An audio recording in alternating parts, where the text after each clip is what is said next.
Jake Miller pressed his face against the transport ship's window as the massive structure came into view.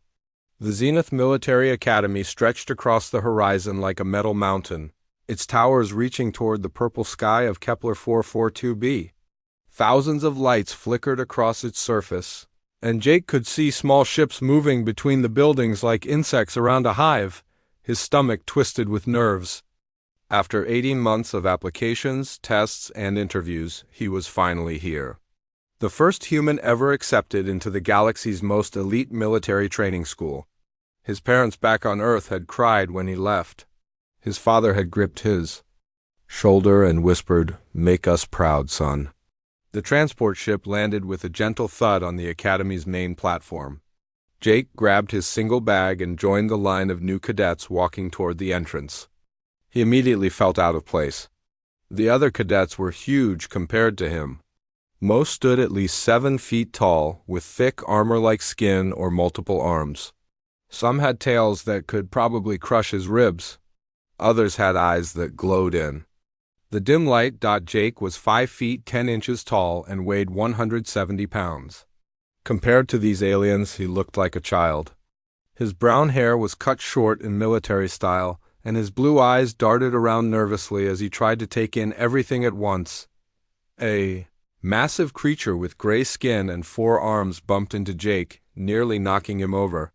The alien looked down at Jake with yellow eyes and snorted. "Watch where you walk, little thing," it rumbled in a voice like grinding stone. "Sorry," Jake muttered, stepping aside. The creature walked away without another glance.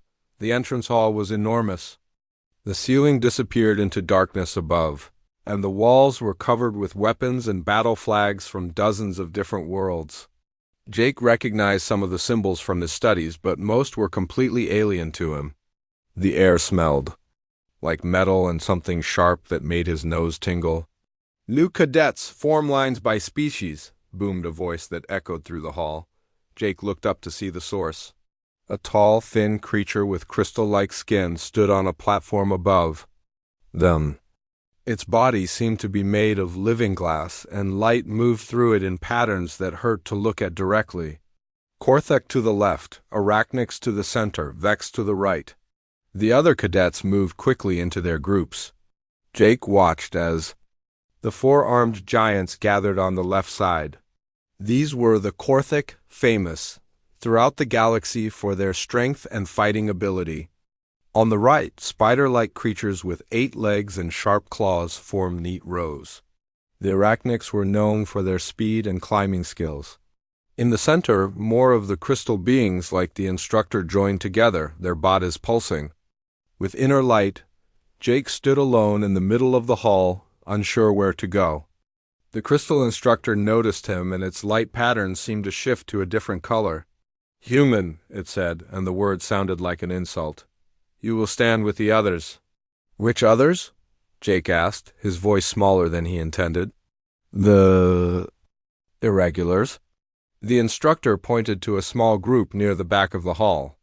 Jake walked over and found himself with about 20 other cadets who didn't fit into the main groups. Most were species he had never seen before. One looked like a walking tree, another was covered in blue fur, and a third had tentacles instead of arms. "Welcome to Zenith Military Academy," the crystal instructor continued. "I am Commander Vexhi, your primary drill instructor. For the next 2 years, this academy will test every limit of your body, mind, and spirit. Most of you will fail.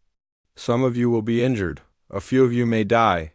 Jake's mouth went dry. He had known the academy was dangerous, but hearing it said so directly made it real. "Each species has natural advantages," Commander Vexhi continued. "The Korthek have strength. The Arachnics have speed.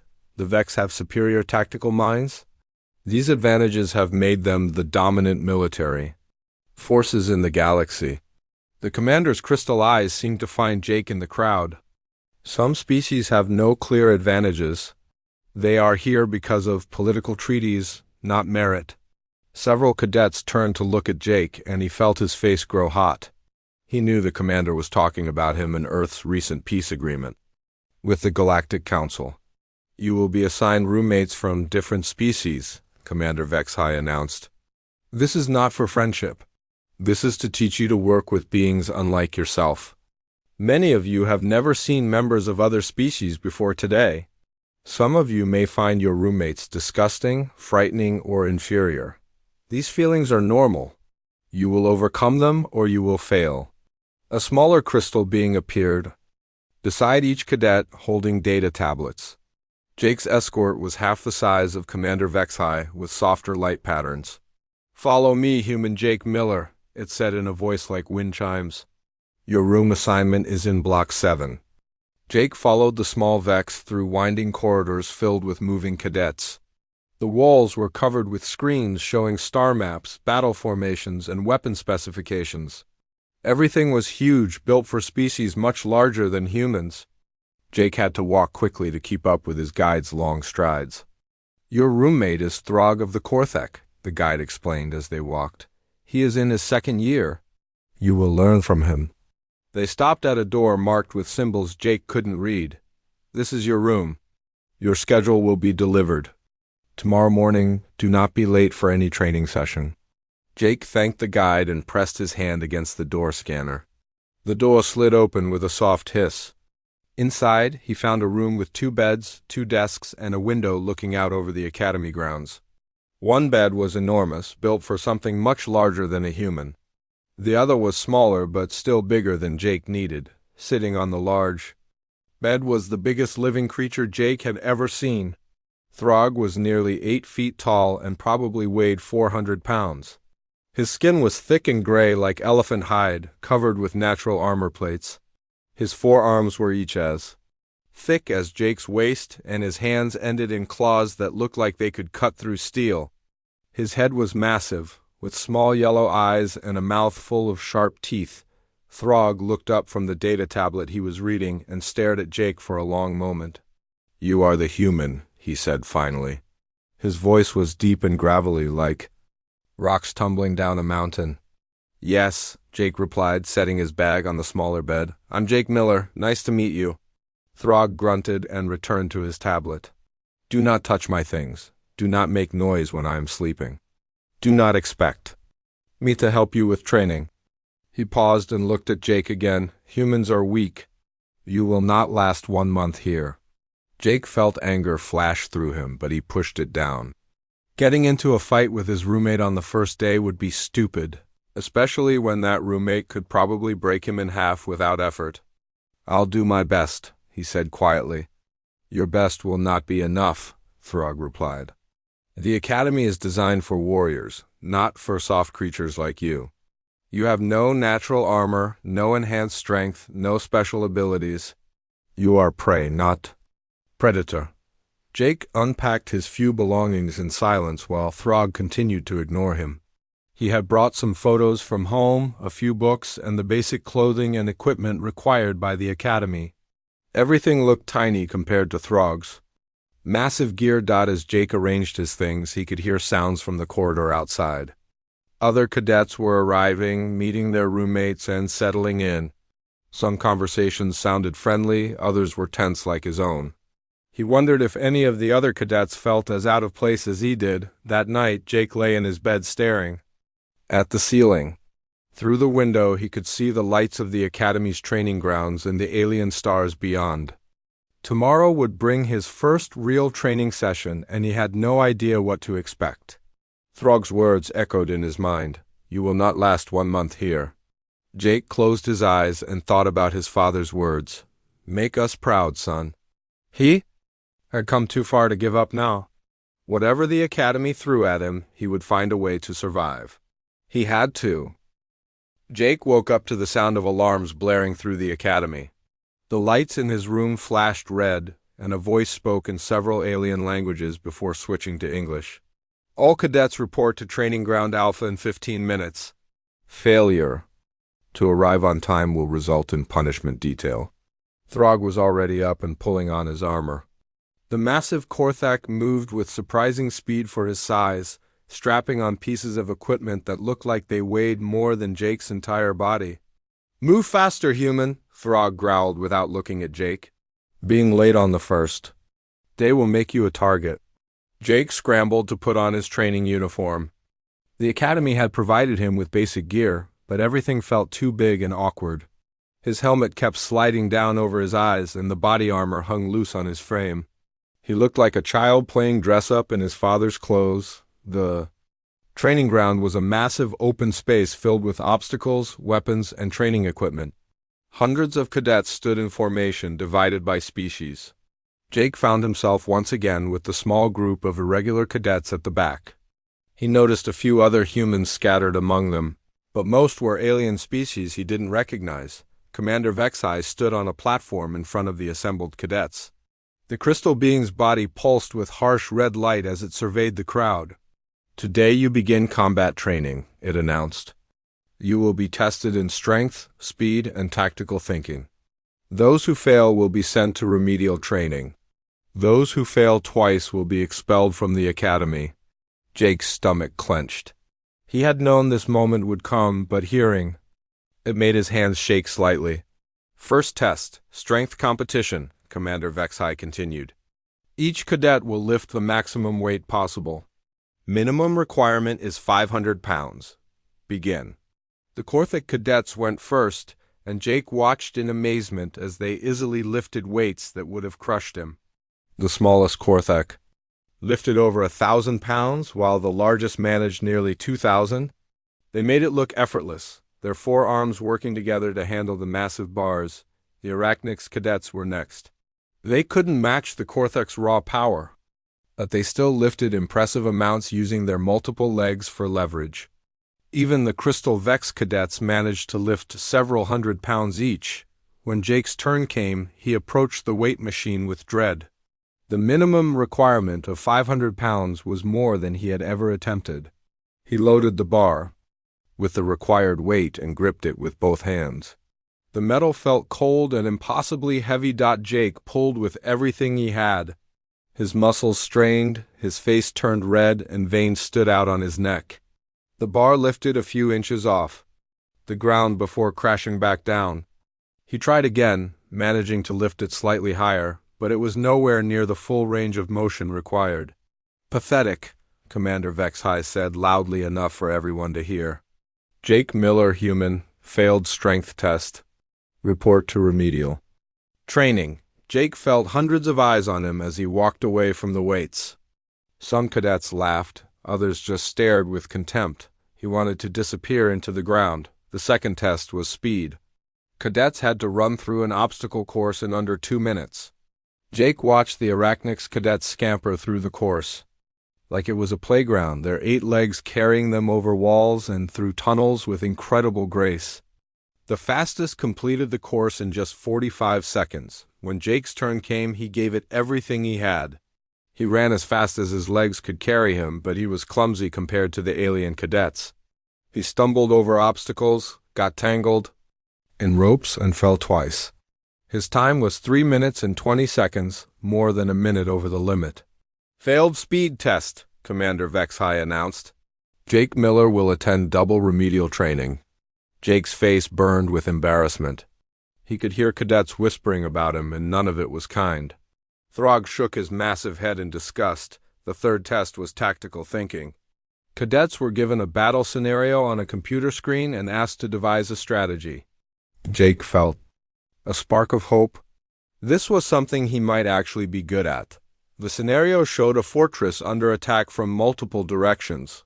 Most cadets chose straightforward approaches. The Korthic planned direct assaults, the Arachnics focused on speed attacks, and the Vex created complex mathematical formations. Jake studied the screen carefully. He noticed something the others seemed to miss. The fortress had a water supply line running underneath it, and the attacking forces had siege equipment that wasn't being used effectively. Instead of attacking the walls directly, Jake planned a strategy that would cut off the water supply and use the siege equipment to create a diversion while a small force entered through a weak point in the rear defenses. When the results were announced, Jake was shocked to hear his name called. Best tactical solution. Jake Miller, human. Unconventional but effective strategy. Several cadets turned to stare at him with surprise. Throg's yellow eyes narrowed as he looked at Jake with something that might have been curiosity. The next Few days followed a similar pattern. Jake failed most of the physical tests but began to excel in the tactical and problem-solving exercises. During a simulated space battle, he found weaknesses in enemy formations that other cadets missed.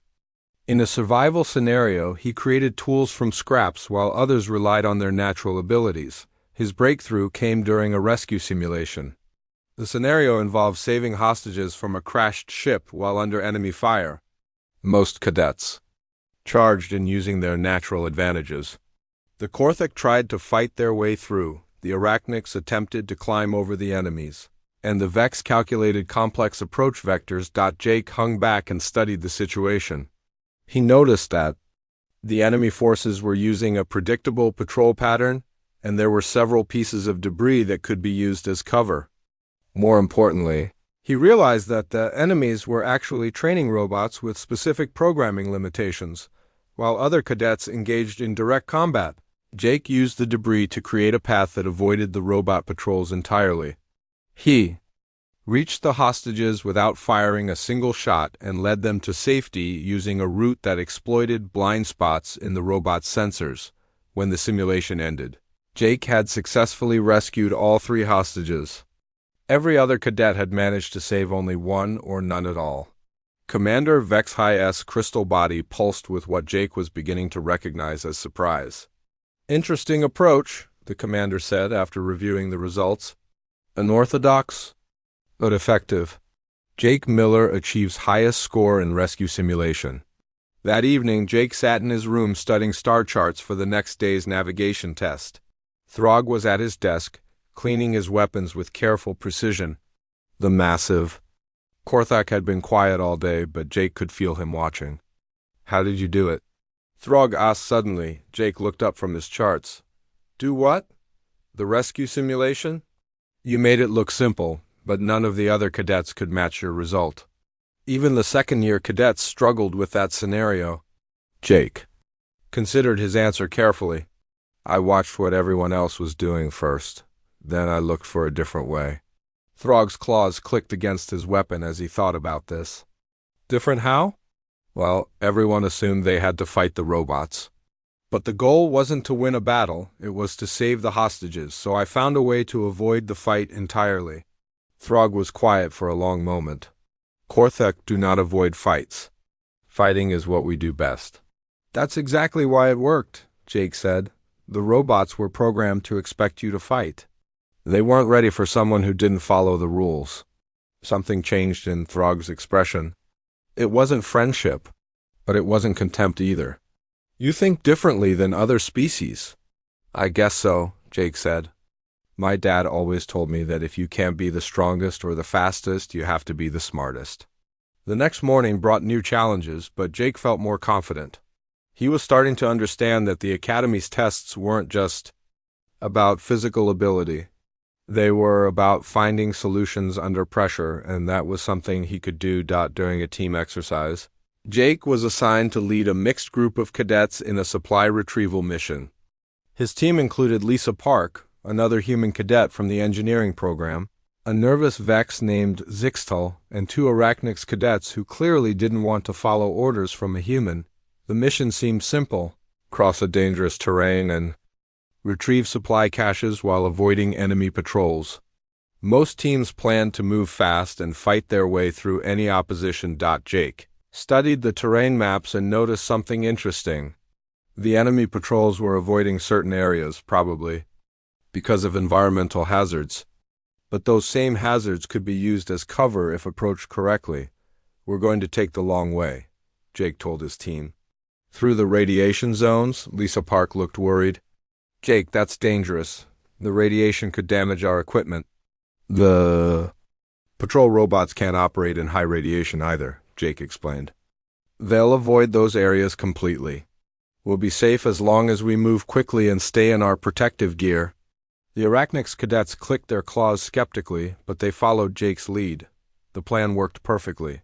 While other teams fought running battles with the patrol robots, Jake's team moved through the radiation zones unopposed. 3 weeks into training, Jake's reputation around the academy began to change. He still failed most physical tests, but his tactical scores were among the highest in his class. Other cadets started watching him during problem-solving exercises, trying to understand how he found solutions they missed. The shift became obvious during a siege warfare simulation. Each cadet was given command of a small force and told to capture a fortified position. The scenario had been used for years, and most cadets followed predictable strategies based on their species. Strengths. Jake watched as the Korthik cadets launched direct assaults with overwhelming force. Their attacks were powerful but costly, losing many simulated soldiers in frontal charges. The Arachnics used hit-and-run tactics, striking fast and retreating, but they couldn't hold captured positions long enough to secure them. The Vex created elaborate mathematical models to predict enemy movements, but their calculations took so long that opportunities slipped away. When Jake's turn came, he did something unexpected. Instead of attacking the fortress directly, he studied the enemy's supply lines and communication networks. He noticed that the defending forces received orders from a central command post located behind the main fortification. Jake divided his simulated army into 3 groups. The first group made loud, obvious attacks on the fortress walls to draw attention. The second group circled around to cut off supply lines. The third group, led by Jake himself, infiltrated through a maintenance tunnel that others had overlooked and captured the command post. With their command structure destroyed and supplies cut off, the fortress defenders surrendered without Jake having to assault the main walls. He had won the simulation with minimal casualties, and in record time, Commander Vexhi's crystal body pulsed with bright, white light as it reviewed the results. "Unconventional tactics," the commander announced to the assembled cadets. "Jake Miller achieves victory through strategic thinking rather than brute force. This is a lesson for all of you." After the simulation, Jake found himself surrounded by curious cadets. Even some of the elite students who had ignored him before wanted to understand his approach. "How did you know about the tunnel?" asked a tall Vex cadet whose crystal skin sparkled with blue light. "I studied the fortress blueprints," Jake explained. "Every building needs maintenance access. I figured the defenders would focus on obvious entrances and forget about service tunnels." A massive Korthak cadet with scars across his armor plates stepped forward. "You think like a spy, not a warrior?" "Sometimes that's what wins battles," Jake replied calmly. "My species has a saying, work smarter, not harder." The Korthak grunted and walked away, but Jake noticed several other cadets nodding thoughtfully at his words. The real breakthrough came during zero-gravity combat training.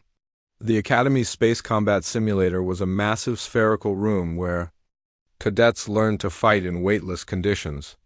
Most species struggled with the transition from ground-based combat to 3-dimensional space warfare. Jake had been dreading this exercise. He assumed his lack of physical strength would be even more obvious in zero gravity. But as soon as he entered the simulator, something clicked. The 3-dimensional movement felt natural to him in a way that surprised everyone, including himself. While other cadets flailed around trying to adapt their fighting styles to weightlessness, Jake moved through the space with fluid grace.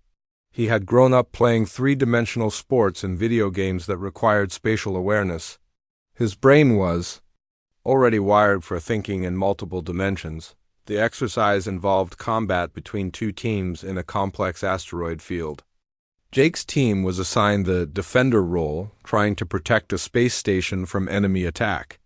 The attacking team included some of the Academy's best cadets, including Throg and several elite Korthak fighters. Jake quickly realized that most cadets were still thinking in 2 dimensions, treating space combat like aerial fighting with an up and down. But real space combat had no fixed orientation. Up and down were meaningless concepts.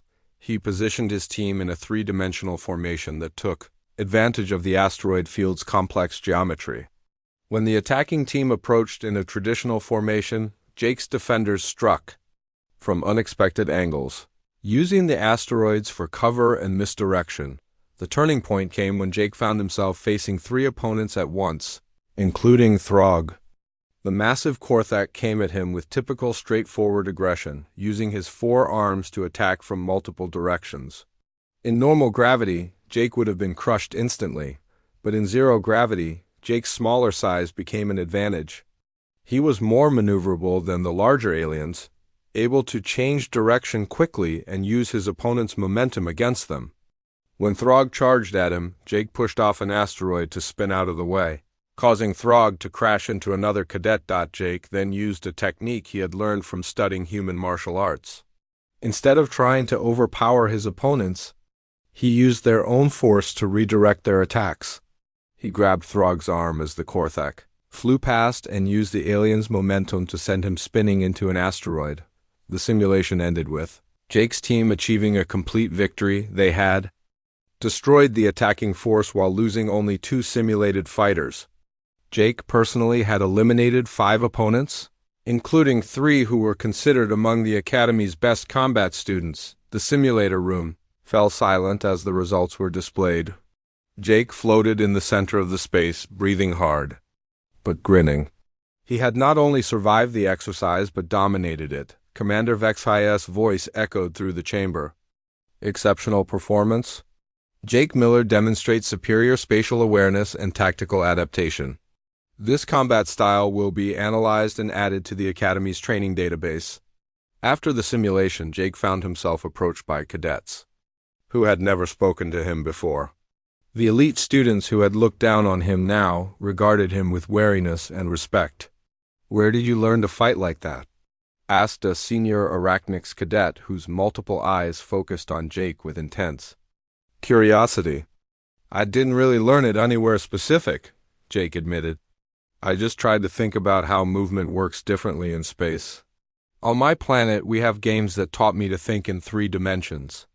The Arachnics cadet's claws clicked thoughtfully. "Games? You learned combat from games?" "Not combat exactly, but spatial thinking.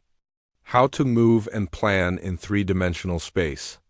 It's the same basic skill set." That evening, Jake sat in his room reviewing notes for the next day's classes.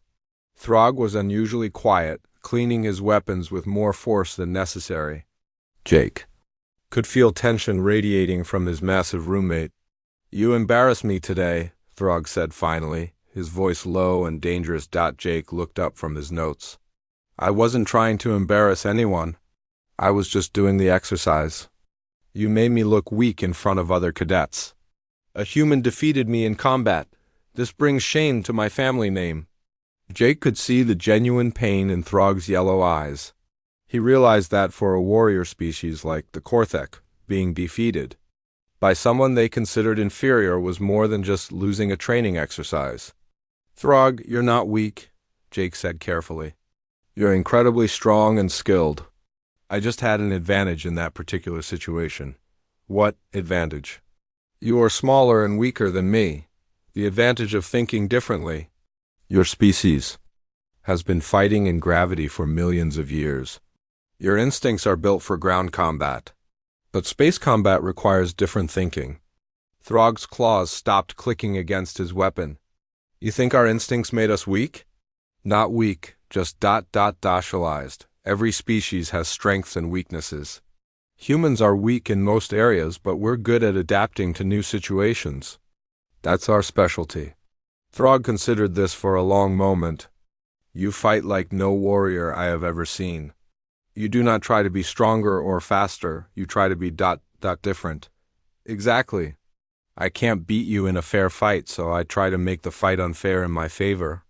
Something like understanding flickered in Throg's eyes. "This is why you avoided the robot patrols instead of fighting them. This is why you captured the command post instead of attacking the fortress." "Right, I look for ways to win without having to be the strongest or fastest." Throg was quiet for several minutes, processing this information.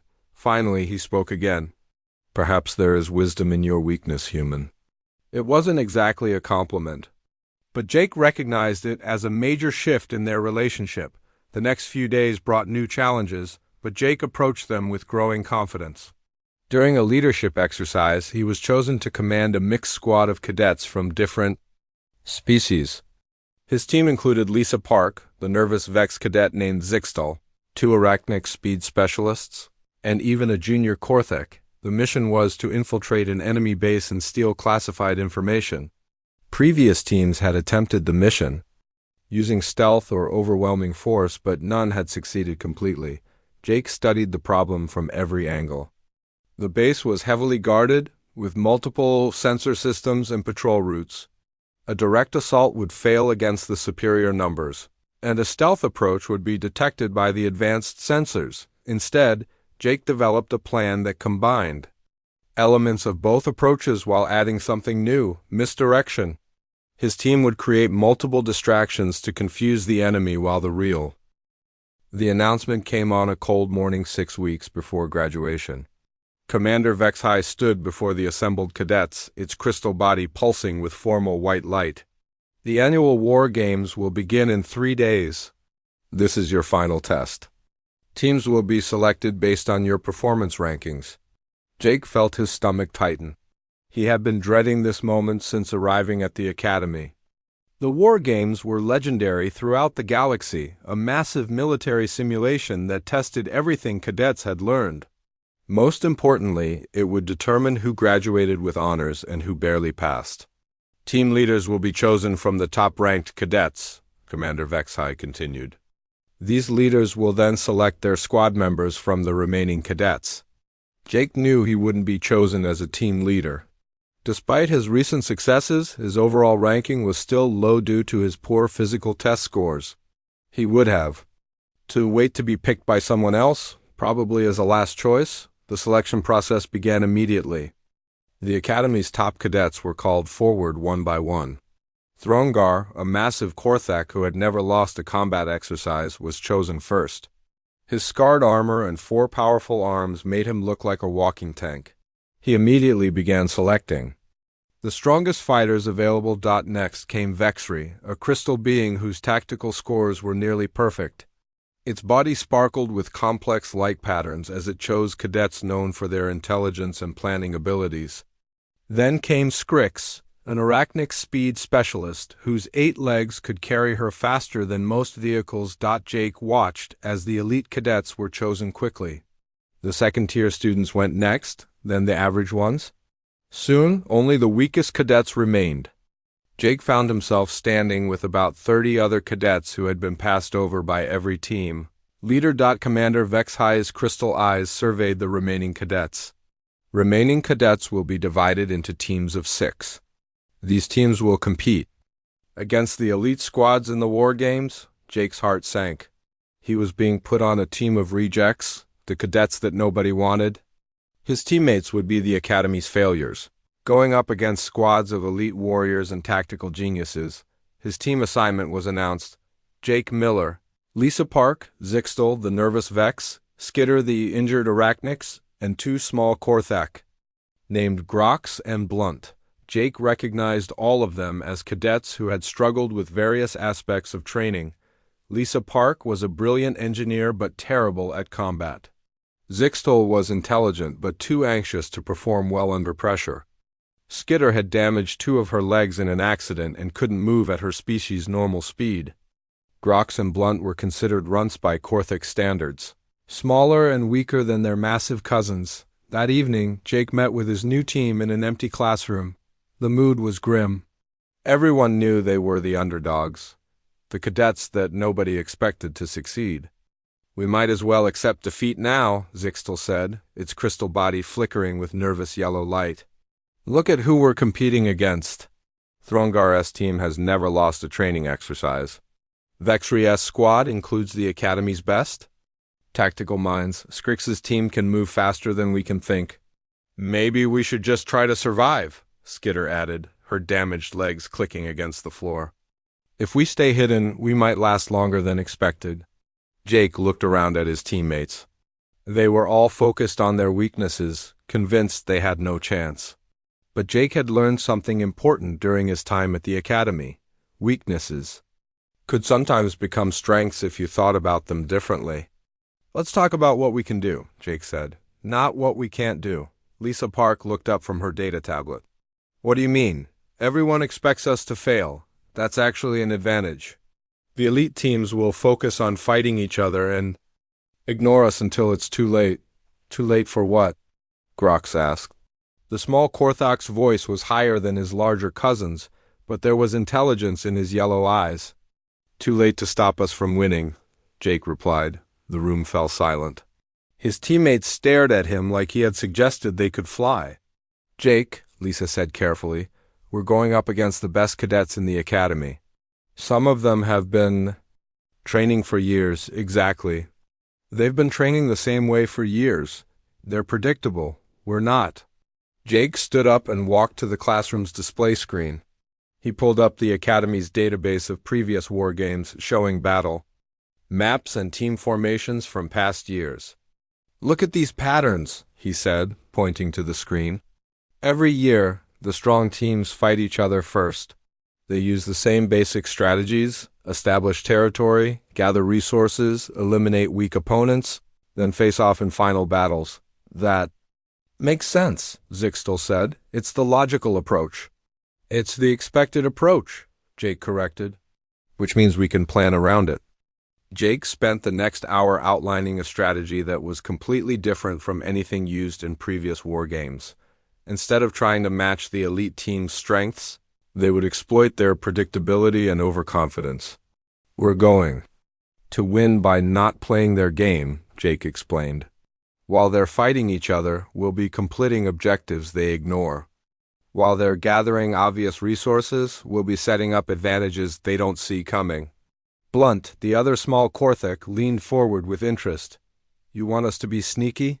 I want us to be smart, Jake replied. Each of you has abilities that the other teams will underestimate. Lisa, you understand the technology systems better than anyone. Zixtel, you can calculate probabilities faster than most computers. Stitter, you're still faster than any non-Arachnics cadet. Grox and Blunt, you're smaller than other Korthok, which means you can go places they can't. For the first time since the teams were announced, Jake saw hope in his teammates' eyes. What about you? Lisa asked. What's your advantage? Jake smiled. I think like a human. None of the other teams will expect that. The next 3 days were spent in intensive planning.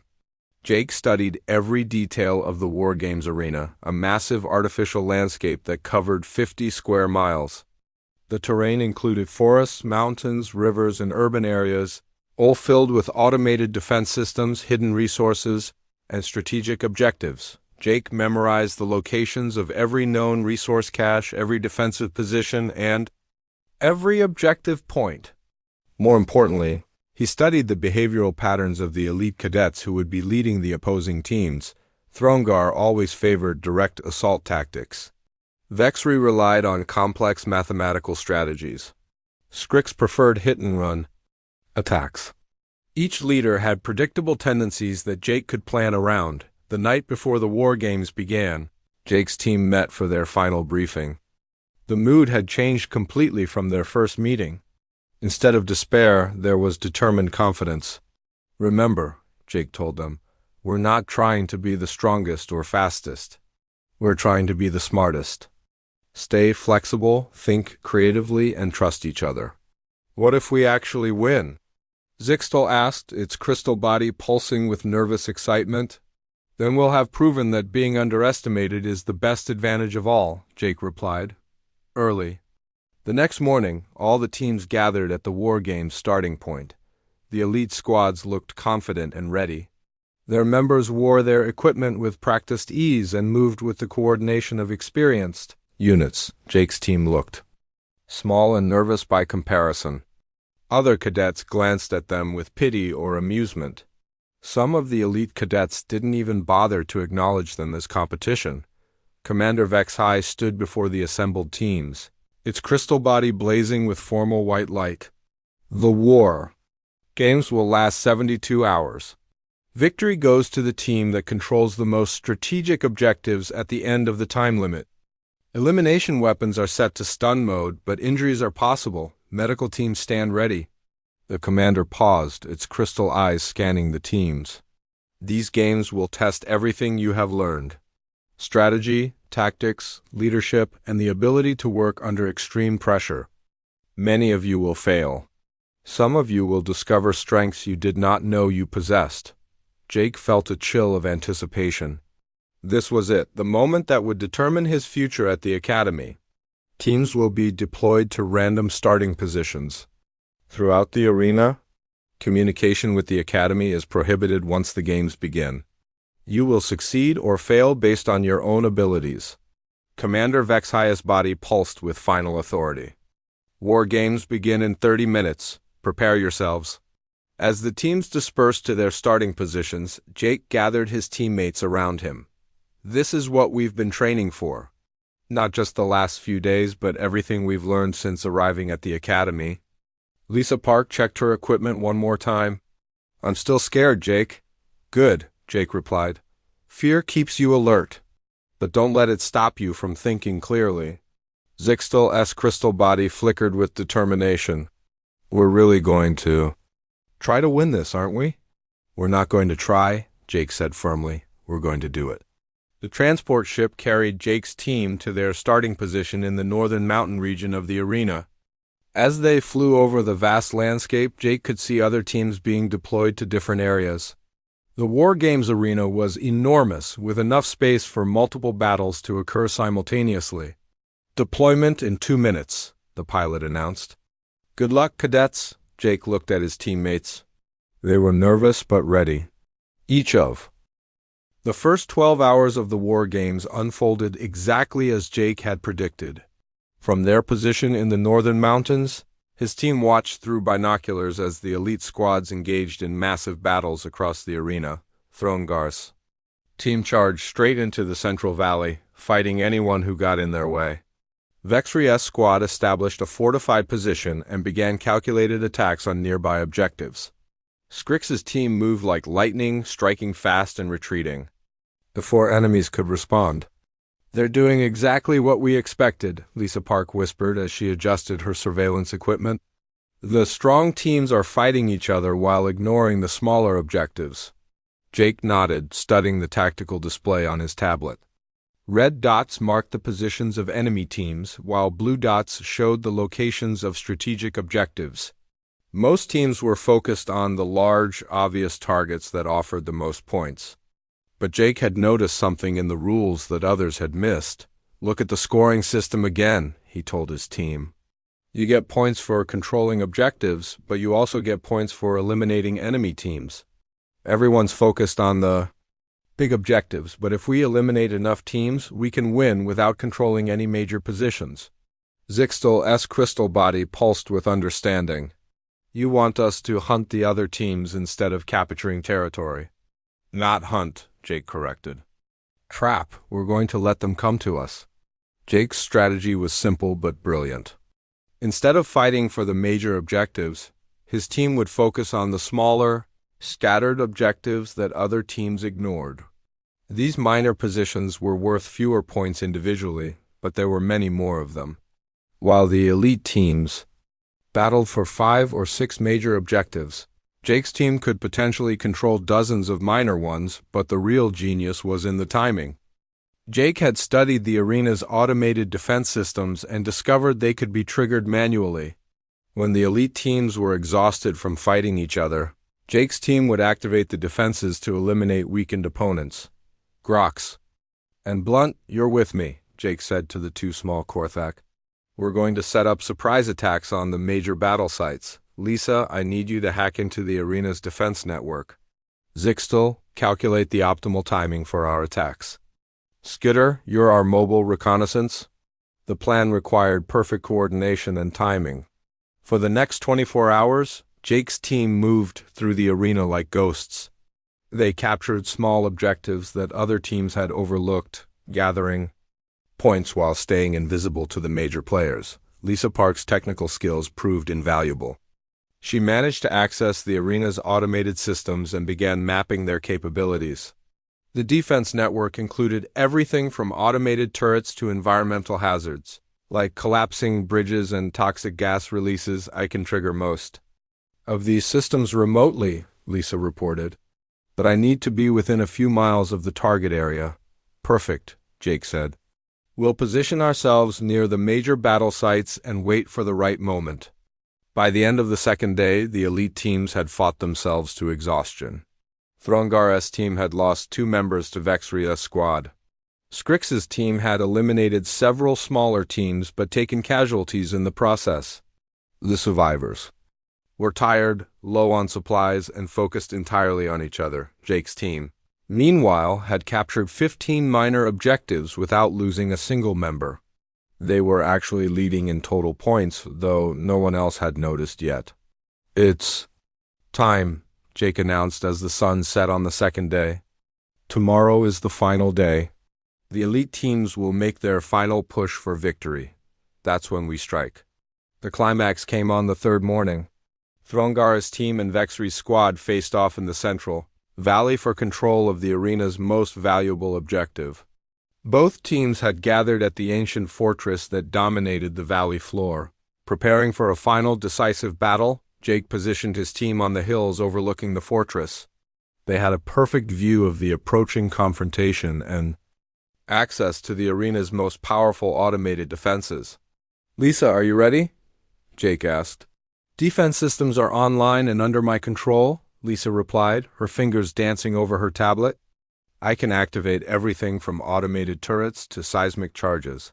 Zixtel, what's your calculation on optimal timing?" "Both teams will be fully committed to the battle in approximately 12 minutes, the crystal being replied. "That's when they'll be most vulnerable." Jake watched through his binoculars as the 2 elite teams approached each other. Throngar's massive form was easily visible, his 4 arms carrying heavy weapons. Vexri's crystalline body pulsed with tactical calculations as its team moved in perfect formation. "Skitter, any other teams approaching?" "Negative, the injured," Arachnix replied. "Scrix's team is 3 miles away, moving toward the eastern objectives. No other active teams detected." Jake felt a moment of doubt. What he was about to do would eliminate some of the Academy's best cadets, including aliens who had become something like friends. But this was a military exercise, and in real war, sentiment could get you killed. "Groxblunt, are you ready for close combat?" "Yes, Jake," both small Korthek replied. They had grown more confident over the past few days, learning to use their smaller size as an advantage. The battle in the valley began with a thunderous roar. Throngar's team charged forward with typical Korthik aggression, while Vexri's squad responded with calculated precision. Energy weapons flashed, and the sound of combat echoed off the valley walls. Jake waited until both teams were fully engaged, their attention completely focused on each other. Then he gave the signal. "Lisa, activate the perimeter defenses. Zixtel, begin the countdown. Everyone else, prepare for engagement." The arena's automated systems came alive with devastating effect. Turrets rose from hidden positions around the fortress, firing stun rounds at both teams. Seismic charges exploded, creating confusion and separating the combatants. Smoke screens deployed, reducing visibility to almost 0. In the chaos, Jake's team struck. They moved down from the hills like a coordinated force, hitting the confused elite cadets from unexpected angles. Grox and Blunt used their small size to move through the smoke unseen, eliminating stunned opponents with precise shots. Zixtel's calculations allowed the team to avoid the automated defenses while staying in their most effective range within minutes. Both elite teams were eliminated. Throngar fell to a combination of automated turret fire and Grox's well-placed shot. Vexri was taken down by Skitter, who used her damaged legs to create an unexpected attack pattern that the crystal being's calculations couldn't predict. "Fortress objective secured," Lisa announced, her voice filled with amazement. "We now control the central position." But Jake wasn't finished. His team's victory over the elite squads had been broadcast throughout the arena, and the remaining teams were now converging on their position. Scrix's team was approaching fast, along with 2 other squads that had survived the first 2 days. "This is where it gets interesting," Jake said. "Everyone expects us to defend the fortress. So we're going to do the opposite." Jake's final strategy was his most audacious yet. Instead of defending their captured position, his team would abandon it and eliminate the approaching teams one by one. They would use the fortress as bait, drawing enemies into carefully prepared traps. Lisa, can you program the automated defenses to activate when specific teams enter the fortress? Already done, Lisa replied. The system will recognize their equipment signatures and respond accordingly. Jake's team evacuated the fortress just as Scrix's team arrived. The fast-moving Arachnix cadets rushed into the building, expecting to find Jake's team defending it. Instead, they found automated turrets that had been programmed to target their specific equipment. Scrix's team was eliminated in seconds. The final confrontation came when the last two remaining teams arrived at the fortress simultaneously. Jake's team engaged them in the hills around the Central Valley. Using the terrain and their knowledge of the area to maximum advantage, the battle was intense but brief. Jake's team had the advantages of position, preparation, and most importantly, the element of surprise. The remaining cadets had expected to face the weak team that everyone had dismissed. Instead, they encountered a coordinated fighting force that had been planning this moment for days. When the smoke cleared, Jake's team stood victorious. They had eliminated every other team in the war games and controlled more objectives than any team in the Academy's history. The silence that followed was deafening. Jake could hear his own heartbeat as he realized what they had accomplished. His team of rejects had not just won the war games, they had dominated them completely. Commander Vexhia's voice crackled through the arena's communication system. War games concluded. Victory achieved by Team Miller. All cadets report to medical stations for evaluation. As medical teams arrived to collect the eliminated cadets, Jake's teammates gathered around him. They were exhausted, dirty, and amazed by what they had accomplished. We actually did it, Lisa said, her voice filled with wonder. We beat everyone. Not just beat them, Zixtal added, its crystal body pulsing with proud white light. We destroyed them, completely. Jake looked around at his teammates, these cadets who had been dismissed as failures just a few days ago. They had proven that being